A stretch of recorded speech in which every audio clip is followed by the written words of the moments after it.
Welcome back, everybody. It's time once again for another episode of CRM Radio. Today,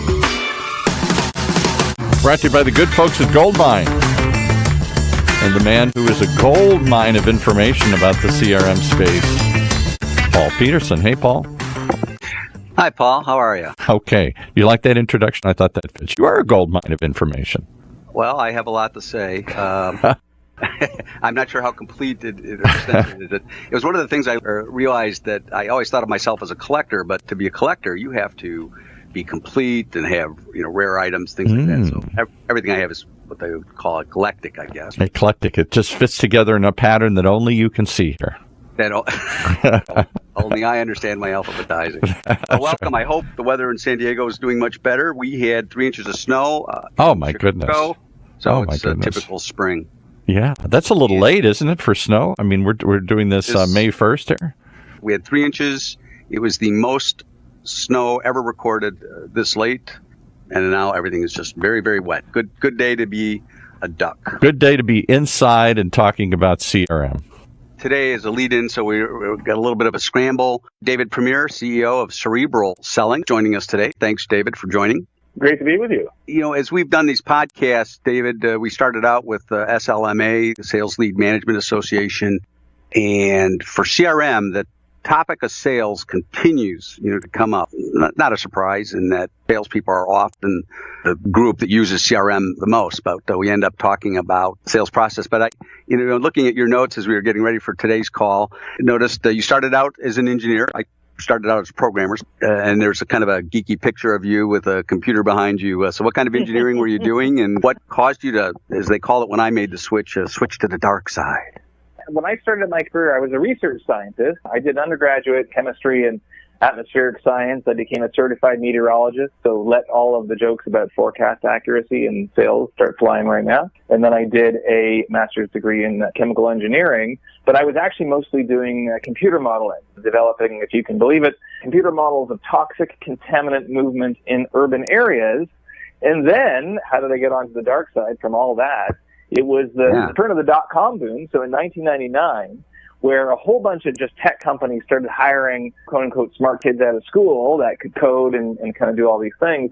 And I ended up getting hired as a solution engineer by IBM about 8 months before I was supposed to graduate, but never actually ended up joining IBM because a few weeks before I was supposed to start, I ended up getting connected with a startup. And of course, in the dot-com boom, what's cooler than working at a startup? So I joined my first startup as a solution engineer, kind of functional technical sales expert on the sales side. And that's how my journey into sales began.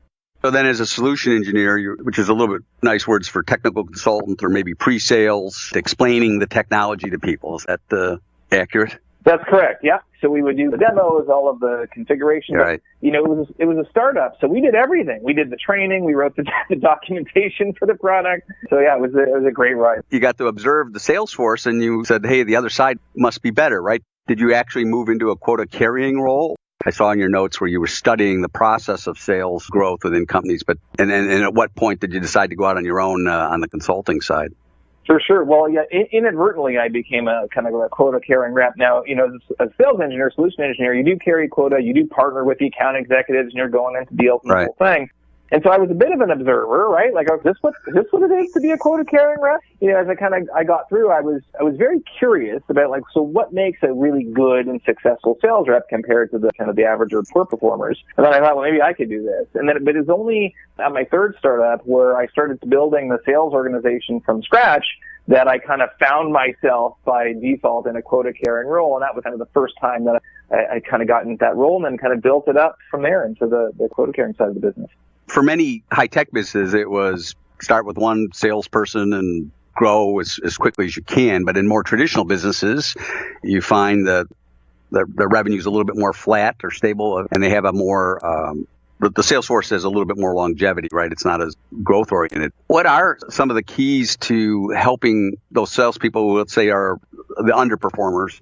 Were there any observations on what you can do as a manager to help underperformers become better? One of the things I do now is I teach sales leadership not only as part of my practice at Cerebral Selling, but I also teach it at the university level as well. A lot of universities, colleges now still do not offer sales, and sales as a competency, and certainly leadership. So this is something that I do quite a fair bit of. I mean, I think the number one thing that a lot of leaders struggle with is trying to figure out, well, what's the problem? Like, okay, so there's a rep underperforming.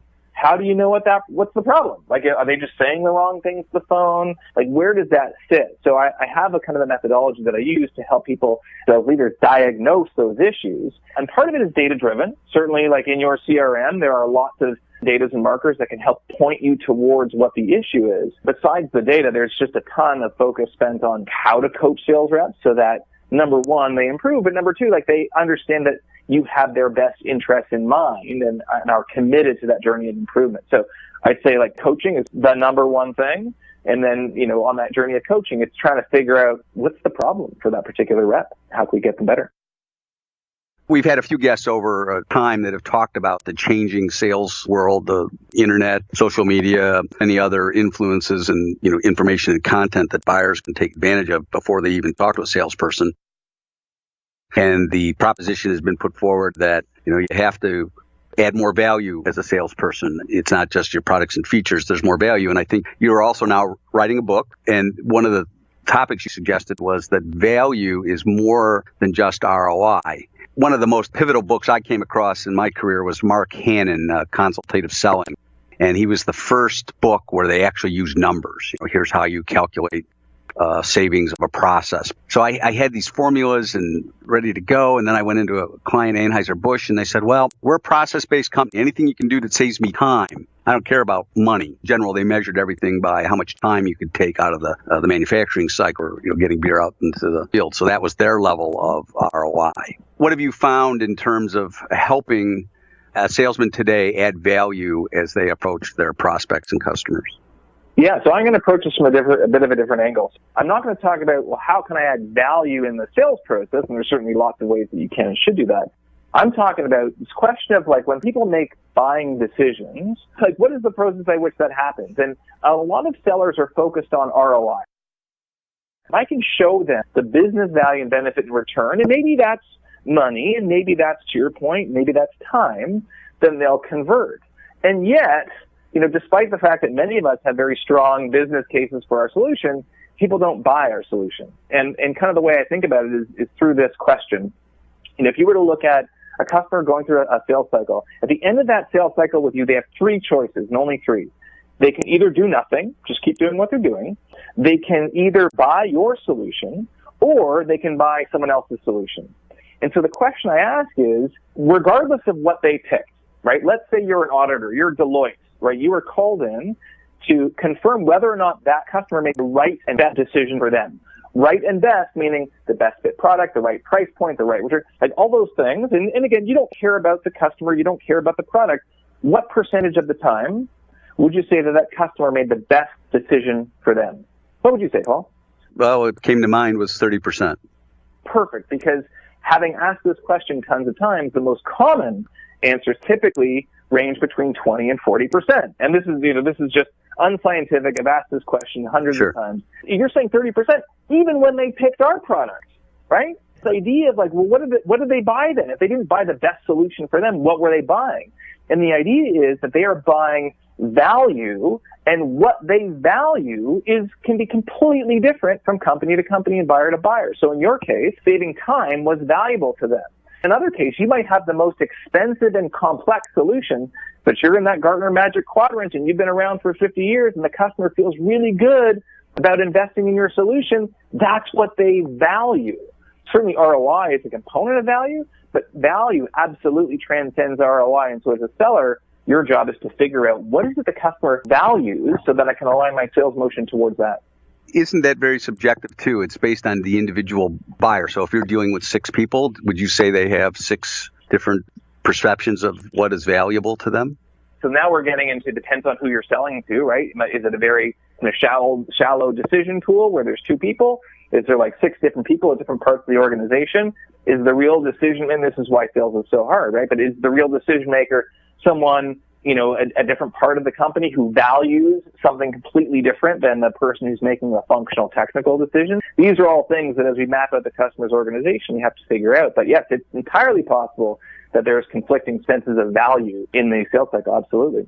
I remember in strategic selling, you used to map out, as you said, map out the organization and what their strengths and their weaknesses of your position were with each one of them. And you were sort of getting to that value equation. Can you categorize that you found things of value to buyers? So you mentioned Gartner and people, they value having that outside third-party credential, right? And they're worried a little less about the features because Gartner put them at the top of the quadrant. But are there other generic examples people can look for? Sure. As a startup guy, and my third startup was acquired by Salesforce, where I spent 5 amazing years, and so I've kind of lived both sides of this, is that some organizations value the ingenuity and agility that comes with working with a small company. Some buyers just prefer to work with small companies because they have access to their executive team. They have influence into their product roadmap that they're not going to get at a big company. And so that's definitely one. On the flip side, it's funny. I go through this exercise sometimes with my customers as like an objection handling exercise or an interview exercise, is to think about, okay, if you had to beat your biggest competitor, how would you beat them? And then now imagine you work for them. How would you beat yourself? And so to use that counterpoint, some people love the idea of working with a small, agile company. But for us, it's kind of funny. We were a small startup. We had a great product. We had amazing customers. And we would position ourselves as, hey, look, we're small, we're agile, we're great. Then all of a sudden we get acquired by Salesforce. And now all of a sudden the next week, we don't have any of that anymore. You ain't getting input into our roadmap. So now all of a sudden it's like, well, people who value security and privacy and legal and IT rigor, that's what we stood for at Salesforce. And so, hey, look, what we've lost in the agility, we've made up for in these other areas. But of course, you have to value those things. So those are, agility, security, all that kind of stuff. These are examples of things people value. In my personal experience, it's a little bit of kind of keep your mouth shut until you get a sense from the buyer of where they're going. If somebody wants to talk to you a bunch about features, you understand they're probably going to be more product oriented. If somebody wants to talk to you about the buying process or other clients that have used this, you need to take another tack, right? Do you feel that if you come out of the gate with what I think is valuable to the customer, you're kind of undercutting yourself? How do you develop that recognizing desire for this buyer, and how do you present it? And it's kind of a convoluted question. Well, it's true. Well, the answer is just as convoluted because it all depends, right? Like, there are some buyers very savvy who've bought software before, who have maybe used some of your competitors, and kind of they're in a better position to know what they want. It's like when you get married, if you've dated a lot of people or you've seen a lot of houses, like you know what you want in kind of that final purchase. But you might be just starting out. Maybe you don't have a ton of experience. And so this question of, when I do discovery, am I listening to try to figure out, where I'm going to kind of interject my value is absolutely, a consideration. But then there's on the flip side, this idea that a lot of times with so many solutions, I mean, you mentioned it at the outset, with so many solutions on the market and so many, I would say similar sounding solutions, the example I always give is in the marketing technology space alone, the number of vendors from 2011 to 2019 has increased from 150 to over 7,000. So as one of the buyers for that piece of technology, it's very hard to be knowledgeable about, all of the nuances. And so if you're one of those 7,000 vendors, oftentimes you have to lead the discussion, and you have to lead with why you're special, why you're different, not in terms of the nuts and bolts and, we got, this much RAM and ROM and we're made of aluminum, but more like your unique value that you're presenting. And so sometimes you don't have the luxury of sitting back and asking a million questions. You have to kind of lead with belief. Yep. Yeah. David, one of the other aspects in your note was, and on your blog, and there, by the way, there's some great content. I went through a number of blog articles and at cerebralselling.com. You made a point about how does a young salesperson getting started bring some of that, I'll use the word gravitas, right? You're a young salesperson. You haven't sold your product for as long as maybe I have, and I've been with Goldmine 20 years. There probably isn't a question I can't answer, but as you start out with somebody new, it's sort of daunting. But you had some tips there, and I kind of looked at it. Wow, what a great way to help an existing salesperson shift and learn something new. To say, if I were new to sales, how would you create that awareness of delivering value and things that millennials can do? What kind of suggestions do you have for newer salespeople to add that kind of confidence and credibility to their pitch? Yeah, so for sure. So a few things. I mean, number one is just the recognition that, no one cares what you think. Like, you're not Oprah. Like, you don't have any personal credibility. Now, look, you've been at the company 20 years. You certainly have some credibility. But people who are new to the business or they're new to their company have no credibility.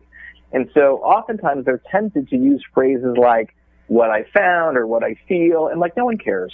No one cares about what you think. And so the idea is, how can you invoke the credibility of others? So something as simple as just changing your phrasing to, well, what we've found is, or what our customers have found is, or what Gartner said about this topic. So you're invoking the credibility of others. That's super simple. The other piece is just knowing the customer's pain.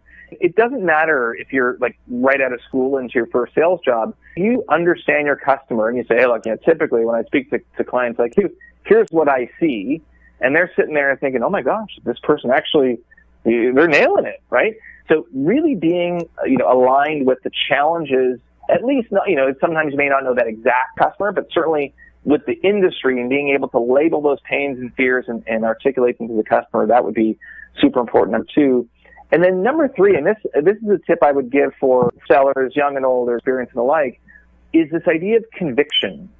And, one of the things that I often ask clients and audiences, I say, can you tell that I love what I do? And they say, oh yeah, we can tell. And I say, well, how can you tell? And they'll say things like, oh, like you seem to be passionate and knowledgeable and all these things. I'm like, yes, it's true. I love what I do.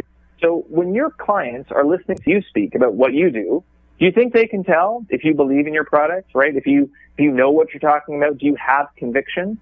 And the answer is absolutely yes. People are very perceptive. And so the question is, how do you create conviction around the thing that you are selling? And there's a bunch of exercises I outline on the website to get people to do that. But conviction is very intoxicating, and it's one of those value drivers. People buy, right or wrong. If I seem like I know what I'm talking about and I have a high degree of conviction, that's part of the value you're buying. That's the third way.